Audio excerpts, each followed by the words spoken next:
கரூர் கல்யாண பசுபதீஸ்வரர் கோவிலில் சூரசம்ஹார நிகழ்ச்சி நடந்தது. இதில் திரளான பக்தர்கள் கலந்து கொண்டு சுவாமியை தரிசனம் செய்தனர்.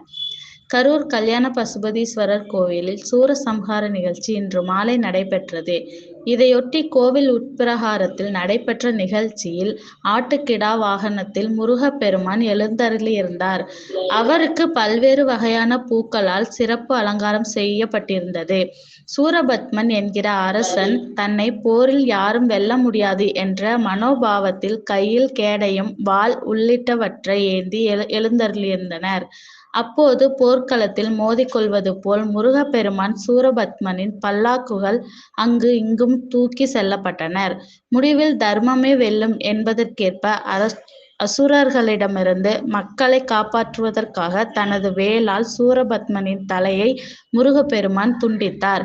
அப்போது வெற்றிவேல் முருகனுக்கு அரோகரா, வீரவேல் முருகனுக்கு அரோகரா என்கிற கோஷங்களை பக்தர்கள் எழுப்பினர்.